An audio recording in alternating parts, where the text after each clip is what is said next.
il y a des gens que nous rencontrons dans cette vie parce que le hasard l'a voulu ou parce que en fonction de notre situation du moment, de nos circonstances du moment, on s'est plaint des compagnies de ces personnes-là. Notre chair veut être avec. Tu vois, ce sont les gens que vous bringuez ensemble. Voilà, ou quelqu'un qui aime bien des films, regarder des films. Hein, c'est pas mauvais, je ne dis pas que c'est mauvais, je ne dis pas qu'il faut pas se faire plaisir de temps à autre. Non, absolument pas. Mais vous allez toujours remarquer que ce sont des gens maintenant, quand vous vous retrouvez vraiment dans des situations sérieuses, des situations vraiment des problèmes, des situations où vous avez besoin de quelqu'un qui vous épaule, ces gens-là ne sont pas là.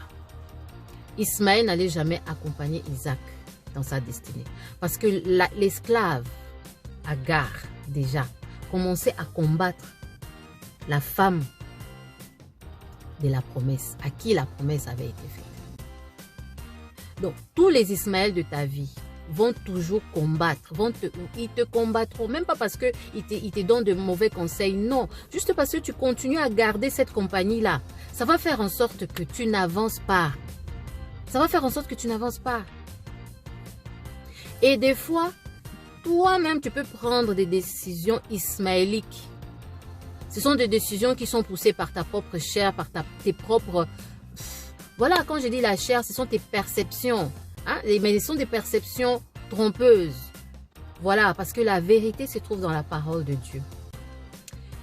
Les perceptions de la vie viennent des convictions qui se trouvent dans notre subconscient. Ce sont des choses que nous avons amassées au cours de notre vie. Il faut assez que nous voyons la vie d'une certaine manière et du coup, nous faisons des choix selon c'est un peu comme vous savez les lunettes des enfants là, les lunettes des enfants.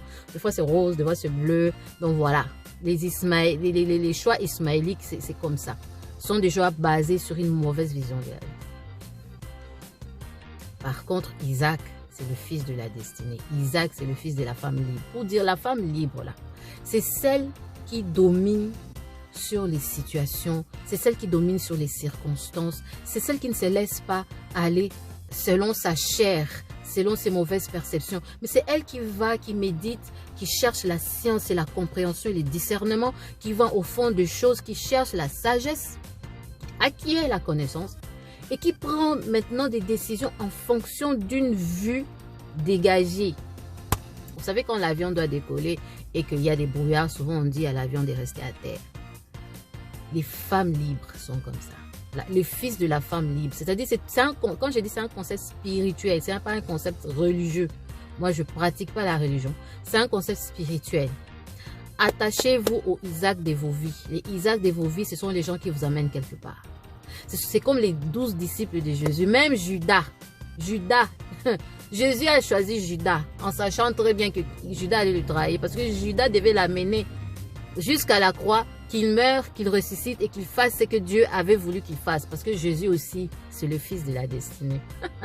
Je vous aime beaucoup. Je vous retrouve tout à l'heure et peut-être qu'on rigolera. À bientôt.